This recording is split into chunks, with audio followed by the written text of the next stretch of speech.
Masih di Morning Traffic. Iya, pas banget Pas loh, banget kita dari sampai awal ya. intonasinya aja sama. Jadi ternyata MG Listener kemarin tanggal 10 Oktober itu adalah hari yang diperingati sebagai Hari Kesehatan Mental Dunia. Tuh, ada apa tuh, Hari Renggi? Kesehatan Mental Sedunia diperingati pertama kalinya pada 10 Oktober 1992. Awalnya nih, kegiatan bertema kesehatan mental digagas oleh Federasi Mental Dunia dan mendapat respon dari sejumlah negara di dunia. Nah, WHO sendiri dalam situsnya memberikan slogan kampanye tahun ini dengan judul Perawatan Kesehatan Mental untuk Semua, Mari Kita Wujudkan. Kenapa sih diambilnya tema itu? Karena berangkat dari pandemi COVID-19 ya tentunya ya, kan dampaknya banyak banget. Betul. Terutama kesehatan mental, karena biasanya ada nggak ada, biasanya punya nggak punya gitu Betul, kan. benar-benar. Itu kan pasti banyak perubahan drastis dalam waktu yang cepat gitu ya. Nah, orang dengan kondisi kesehatan mental beresiko lebih tinggi meninggal sebelum waktunya katanya nih. Oke. Nah, depresi salah satunya adalah penyakit kesehatan mental yang paling umum. Menurut WHO, depresi juga menjadi salah satu penyebab bunuh diri, yakni penyebab kematian kedua terbanyak di antara orang berusia 15 hingga 29 tahun. Ini kan masa-masa produktif ya. Nah, di Indonesia sendiri MG Listener terdapat lebih dari 16.000 kasus bunuh diri setiap tahun. Ini artinya pada tahun tersebut ada 2,6 kasus bunuh diri per 1.000 orang dan tingkat bunuh diri 100.000 pria. orang. Betul. Per 100.000 orang MG Listener dan tingkat bunuh diri pria itu 3 kali lebih banyak dari wanita.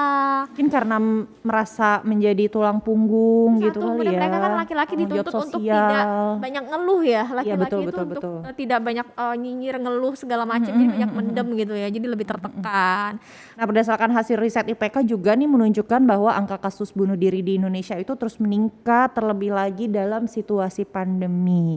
Nah, sebenarnya MG Listeners, gimana sih cara kita mengatasi depresi dan menjaga kewarasan kita di tengah pandemi ini ya?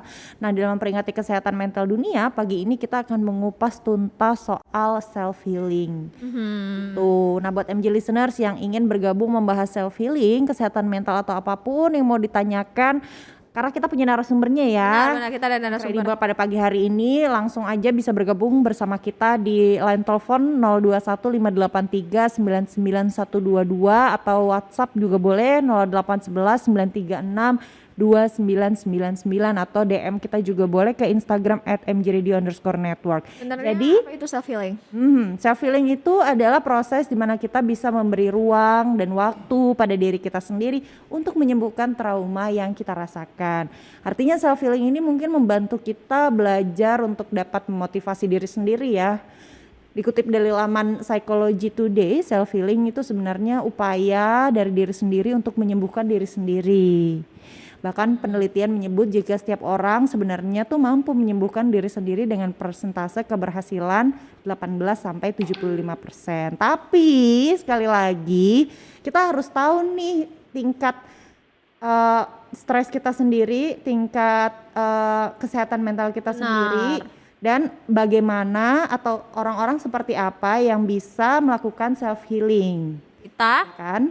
langsung bahasnya bersama Holistic Healing Practitioner Dwin Hartono pada pagi ini sudah bergabung. Selamat pagi Mbak Dwin.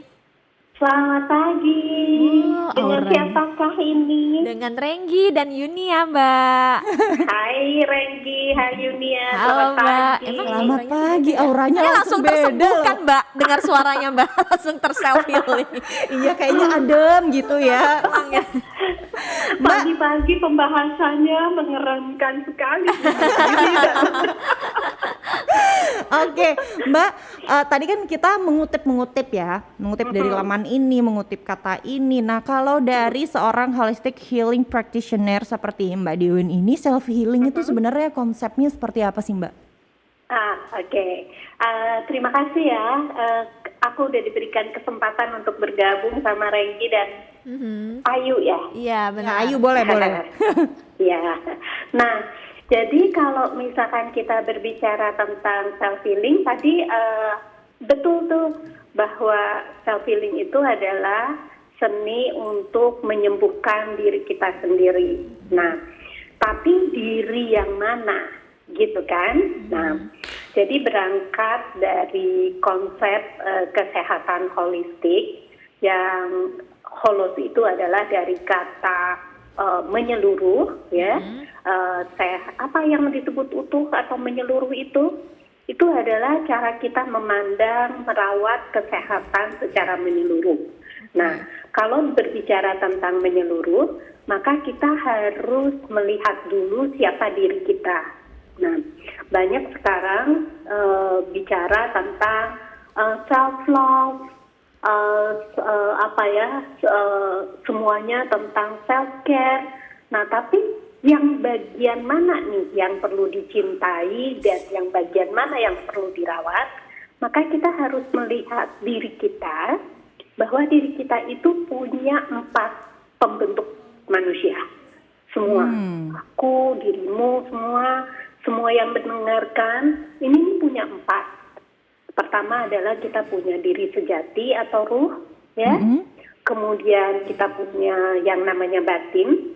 Batin itu berisi berbagai pikiran, perasaan, emosi, peristiwa-peristiwa yang sudah kita alami dari sejak kita dikandung ibu kita hingga detik ini. Nah, makanya di batin itu kita dibagi 2. Ada yang kita sadari, ada yang tidak kita sadari. Nah, yang kita sadari ini sebagai contoh ya. Saya hari ini, pagi ini sudah sarapan. Oke, Ayu udah pada sarapan belum? Belum. Oke, kalau misalkan minggu lalu hari Senin jam segini udah sarapan atau belum? Belum juga. Belum juga. Oke. Kalau kemarin jam segini sudah bangun belum? Udah. Nah, ya, jadi itu yang disebut sebagai batin sadarnya kita. Jadi hal-hal yang bisa kita ingat itu disebut disimpan di batin sadar. Tapi banyak sekali yang tidak kita sadari. Konon ada banyak penelitian yang bilang bahwa batin sadar kita itu cuma 10%. 90%-nya itu adalah kita tidak sadar. Makanya kenapa sekarang banyak sekali bagaimana berlatih kesadaran gitu ya. Karena itu tadi kita harus membangun kesadaran. Nah, si batin ini dia akan sangat menentukan bagaimana kualitas energi kita. Energi itu adalah faktor pembentuk yang ketiga. Batin kita lagi lemah, maka energinya lemah. Batin kita bahagia, maka energinya juga akan berapi-api. Ya, nah jadi energi ditentukan sekali dari kualitas batin. Nah, energi inilah yang menggerakkan faktor pembentuk keempat, yaitu tubuh. Nah, jadi ada keterkaitan yang sangat erat antara batin, energi, dan tubuh, dan sebaliknya. Nah, kalau berbicara tadi pertanyaannya, apa itu self-healing? Maka kita harus sadari dulu yang perlu di-heal itu yang mana. Apakah tubuhnya, apakah energinya, apakah batinnya? Gitu. Ya. Jadi nggak sembarangan ya Mbak Diwin ya, nggak tiba-tiba saya butuh self healing tapi nggak tahu nih apa yang mau disembuhkan. Oke. Betul. Karena ketika kita berbicara tentang healing, kita harus ada 3 konsep yang saya selalu sampaikan. Pertama, aware dulu, sadari dulu bagian mana yang bermasalah.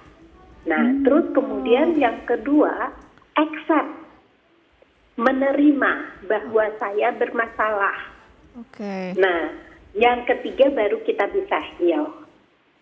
Nah, jadi apapun masalahmu, baik di batin, energi maupun fisik, sebaiknya kita terima dulu bahwa iya kita bermasalah, saya bermasalah. Tapi kan banyak orang sekarang, saya bermasalah dan saya ingin sembuh, gitu ya. Saya punya masalah berelasi dan saya ingin apa namanya, relasi saya sembuh baik-baik saja. Tapi bagian yang mana? Apakah misalkan ketika bermasalah di bagian relasi, apakah ia mau menerima bahwa saya lagi bermasalah? Kan enggak ya, biasanya ya susah ya. Ada denial ya berarti biasanya Mbak ya. Betul, Oke. betul. Nah, itulah yang kalau kita berbicara tentang kesehatan mental, berarti yang bermasalah itu adalah di batinnya. Oh, baik. Oke. Jadi sebenarnya untuk mencapai self healing itu nggak hanya sekedar ujuk-ujuk kita kayaknya butuh self healing atau dari pemikiran kita sendiri ya yang merasa bahwa kita butuh self healing itu gitu kan ya Mbak ya, berarti kita memang butuh. Kadang dalam prosesnya kalau saya lihat beberapa orang yang struggle dengan kesehatan mental justru dalam proses menemukan batinnya itu sebelah mana yang dia bermasalah itu pun juga butuh bantuan, bukannya gitu ya Mbak ya? That's good point, betul sekali. Nah, sekarang kita ingin sembuh, tetapi bagian mana di batin kita atau peristiwa apa di batin kita yang perlu disembuhkan, itu juga perlu kita sadari, gitu. Dan betul, strugglingnya itu justru bukan hanya ketika kita mau menyembuhkan, menemukannya pun kita suka punya satu challenge sendiri. Makanya self healing itu adalah sebuah proses, bukan sebuah penyembuhan saja, tetapi itu adalah sebuah proses kehidupan mengenal diri kita, terus kemudian kehidupan untuk perjalanan menerima apapun yang terjadi di dalam hidup kita, untuk kalau memang kita perlu sembuhkan, maka kita akan sembuhkan, gitu. Oke, Mbak kan udah mungkin pasiennya udah banyak banget ya yang dibantu itu udah banyak banget. Jadi sebenarnya dalam tahap apa orang sudah bisa lari ke Mbak gitu? Maksudnya untuk kita berbicara soal kesehatan mental dan juga konsep self healing gitu ya, bagaimana dalam tahap apa orang bisa menemui Mbak gitu untuk Butuh bantuan ya. ya butuh bantuan untuk kemudian menemukan self healing itu. Iya.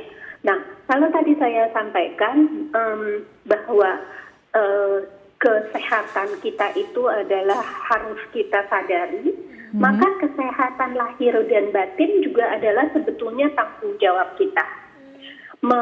Menyerahkan diri kita itu kepada orang lain untuk dibantu, sama saja seperti kayak kita menggantungkan diri kita kepada pihak lain, ya kan? Nah, jadi sebetulnya self healing itu perlu dipelajari oleh banyak orang, untuk mungkin semua orang, karena salah satu guru saya bilang ya, the best therapist in the world is yourself, ya kan?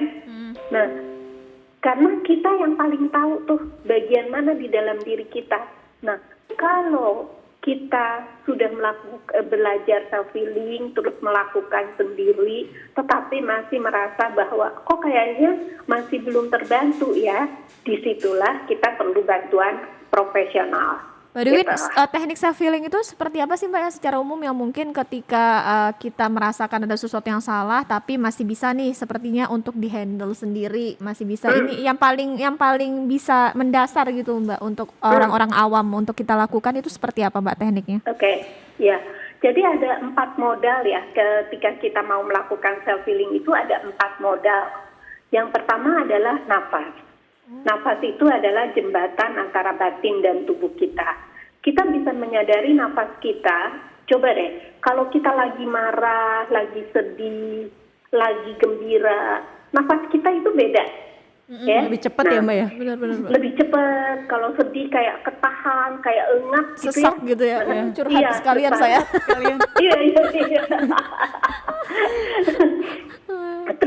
Terus kita cenderung bilang kalau engap kayak gitu, iya nih asam lambungnya naik gitu ya. Iya, Padahal- lambung.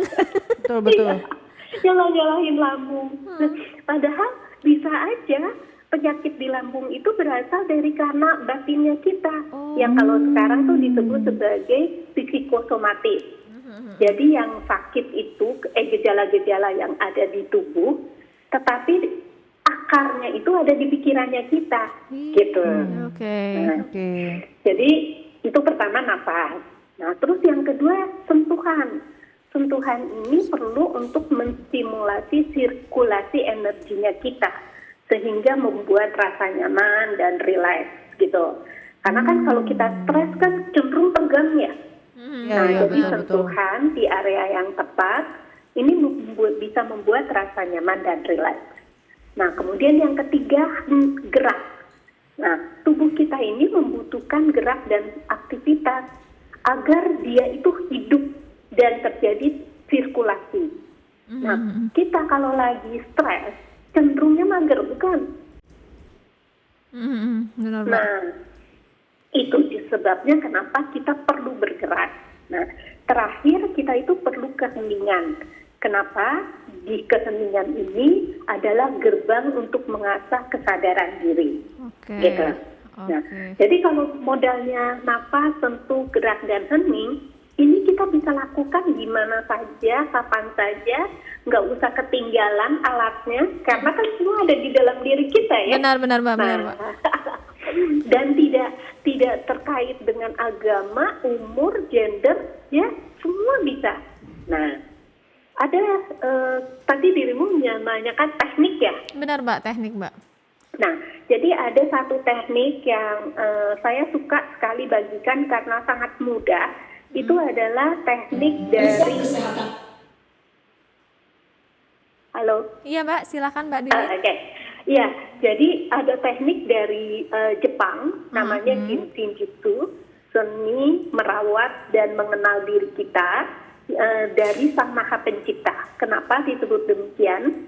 Karena yang namanya tombol-tombol di tubuh kita itu, kalau kita kenali dengan betul, dengan tepat, ini bisa menyembuhkan diri kita, which itu adalah emosi dan sekaligus organ kita.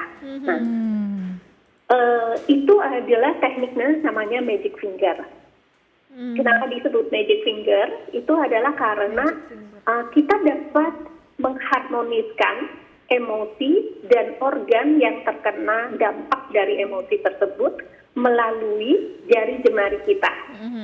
Jadi ibu jari ini untuk mengatasi rasa khawatir, di mana ketika kita khawatir ini akan mempengaruhi energi ke limpa dan pencernaan. Kemudian telunjuk ini untuk emosi ketakutan. Jadi kalau kita takut, ini akan mempengaruhi energi ke ginjal dan kantung kemih. Itu sebabnya kalau orang takut kan sering ke toilet ya. Nah, kalau orang khawatir, cenderung asam lambungnya naik kan. Iya, benar. Iya, betul.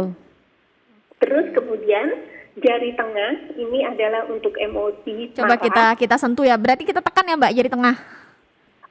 Sebentar, saya ini ya, saya lanjutkan dulu ya. Oh ya, Nanti silakan saya Mbak Dwin, silakan kasih tahu Mbak Dwin. caranya, Baik, gitu. baik. Nah, jari tengah ini untuk emosi marah. Nah, ini akan mempengaruhi energi liver dan kantung empedu. Nah, si liver fungsinya itu adalah untuk membersihkan darah dan membentuk protein di dalam darah.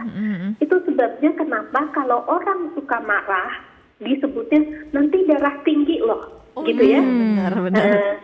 Karena apa? Kualitas darah yang mengalir di tubuhnya itu banyak kotorannya dan kurang proteinnya. Karena apa? Fungsi livernya dia, energinya terganggu karena emosi kemarahan. Nah, kemudian jari manis ini untuk emosi kesedihan, di mana ketika kita sedih, ini akan mempengaruhi energi ke daerah paru-paru dan usus besar. Itu sebabnya kalau kita sedih suka engap gitu ya. Nah, suka kayak tertekan gitu. Nah, terakhir kelingking ini untuk ketika kita punya rasa ngotot, ambisi, terus udah gitu cenderung pura-pura, I'm okay but not okay, ya. Nah, ini akan mengakibatkan energi ke daerah jantung dan usus kecil terganggu. Nah, caranya adalah kita akan menggenggam dengan lembut saja. Jadi seolah-olah kalau saya akan latihan untuk tangan kanan saya, maka saya akan menggenggam dengan lembut ibu jari dengan memakai jari jemari tangan kiri. Jadi seperti ibu jari ini diselimuti oleh jari jemari tangan kiri. Genggam dengan lembut 5 sampai 10 menit. Terus kemudian pindahkan ke jari selanjutnya. Demikian sampai habis. Selimuti lagi jari-jari berikutnya ya Mbak Dwin ya. Betul, Baik, betul. Ya. Oke, menarik Kan sekali kalau- ya. Iya, nah kalau kayak begitu kan kita bisa melakukan di mana saja, kapan saja ya. Benar-benar Mbak. Mau di MRT, tapi jangan sambil nyetir kali ya. Iya benar. Betul. Oke, menarik sekali Mbak ini pembahasannya, tapi kita sebelum melanjutkan perbincangan ini lebih jauh, kita break sebentar kali ya Mbak ya. Boleh. MJ listeners, kita akan kembali Bahas masih dengan pembicaraan seru selanjutnya. ini terkait dengan self healing setelah lagu berikut ini. Di Morning Traffic MG Listener, dan kita tentunya masih melanjutkan perbincangan kita yang berfaedah banget pagi ini ya. Yuk. Langsung dapat pencerahan ya Betul. rasanya ya. Kita kembali ngobrol dengan Mbak Dwin. Halo. Halo. iya, Suaranya aja udah ini. suaranya aja udah kayak Halo, gitu. Mbak Dwin, tadi kita udah bahas magic fingers ya. Itu istilahnya ada teknik-teknik yang bisa dilakukan dimanapun ya untuk setidaknya mengetahui atau melakukan teknik self healing itu sendiri secara sederhana. Lalu Mbak, sebenarnya sampai di titik mana orang bisa tahu nih kalau aku butuh bantuan profesional nih? Apakah amit-amit gitu Mbak? Apakah ketika terlintas aku pengen bunuh diri gitu ya, tidak untuk diri ya, menjadi istilah, maksudnya sampai apakah ada bisikan-bisikan seperti itu kayaknya harus butuh bantuan atau seperti apa? Apa yang menjadi alarm gitu Mbak untuk MG listener juga dan pendengar, mereka butuh bantuan gitu loh Mbak? Oke. Kan gini, yuk, kalau misalkan kita punya emosi atau punya masalah, kita itu punya 4 macam cara coping mekanismenya. Ada orang yang memendam, ada orang yang melampiaskan, ada orang yang mengacuhkan, ada orang yang pelarian, ya pelarian bisa ke makanan, bisa kemana, jalan-jalan. Nggak boleh ya? Iya, udah boleh Mbak jalan-jalan. kalau udah vaksin dibagi beberapa tempat. iya betul. Iya. Nah, jadi kalau kita sadar bahwa kita punya tipe sesuatu, misalkan saya ya, saya tipenya melampiaskan gitu.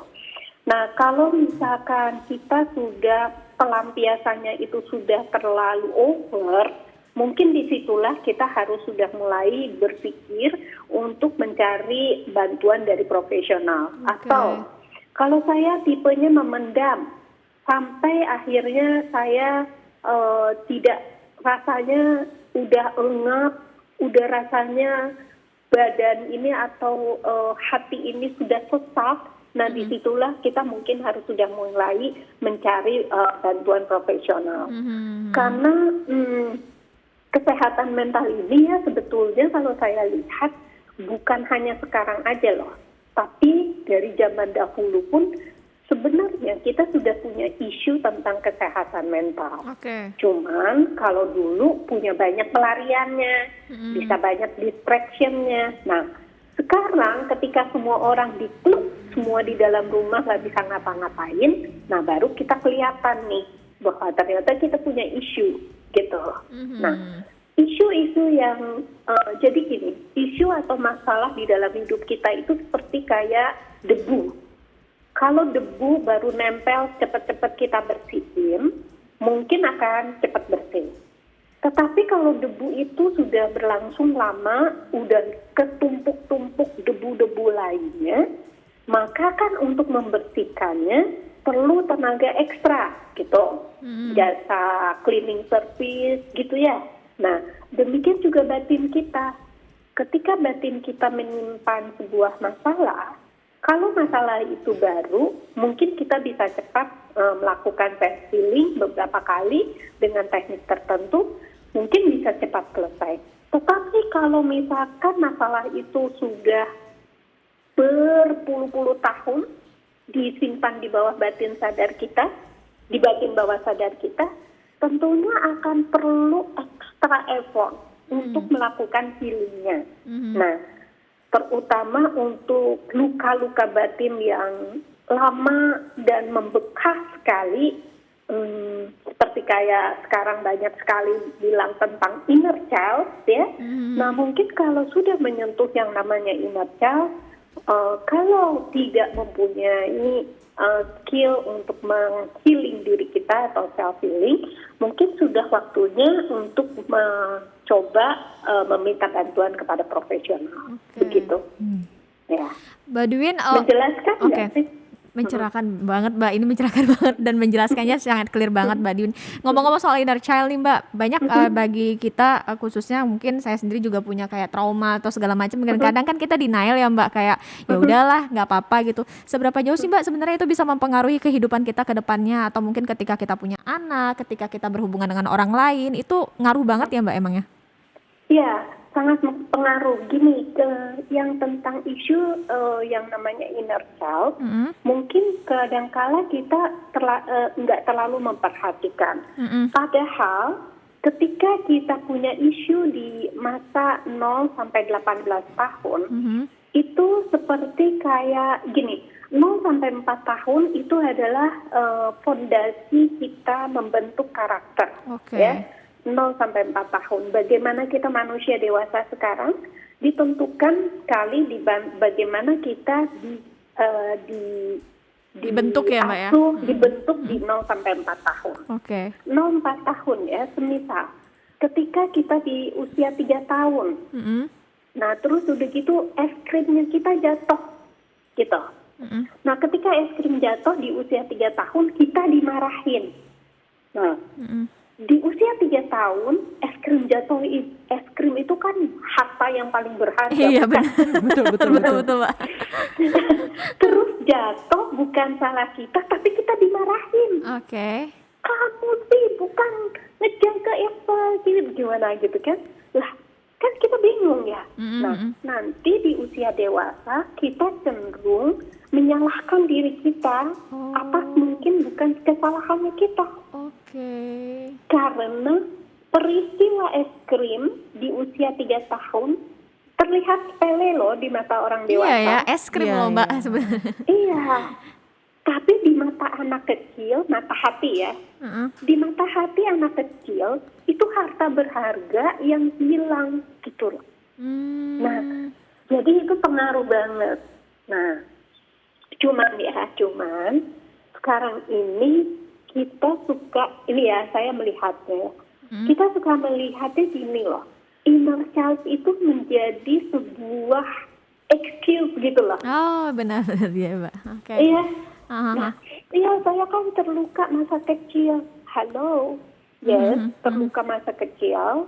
Kita kan waktu pada saat masa kecil itu, mungkin orang dewasa yang di sekitar kita pun dia tidak sadar bahwa apa yang dia lakukan akan membuka sebuah luka kepada anak itu. Membekas gitu ya Mbak Dwin ya? Iya.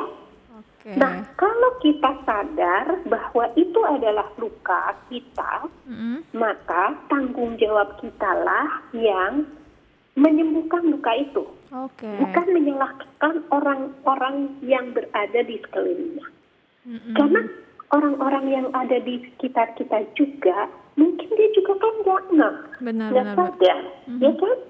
Kita aja baru terbuka tentang inner child ini akhir-akhir ini. Iya benar Mbak, yang digaungin di media sosial gitu kan, maafkanlah dirimu sendiri, maafkan masa lalumu, inner childmu gitu kan Mbak. Yang kayak gitu kan memang baru digaungin, apalagi di zaman medsos sekarang ya Mbak Dwin ya. Iya.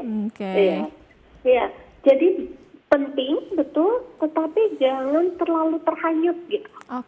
Jadi kita itu punya sebuah yang namanya sehat secara holistik. Itu adalah sehat secara kondisi di mana keseimbangan, ya. Jadi semuanya seimbang. Jadi antara, jadi kalau misalkan batin, energi dan badan itu punya satu keseimbangan yang cukup. sehingga kita sehat gitu. Oke. Karena kita itu terkadang terlalu terlarut dengan batin kita, atau kita terlalu abai dengan batin kita. Nah kan itu juga nggak baik. Benar, Mbak. Demikian Iya, juga betul. dengan tubuh. Tubuh terlalu abai dengan tubuh atau terlarut dengan tubuh.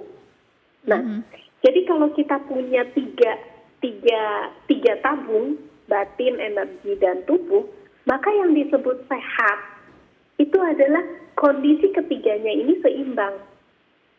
Nah, jadi kalaupun kita punya isu tentang inner child, kita melihat inner child itu dia adalah isu yang harus kita bereskan dan tanggung jawab kita.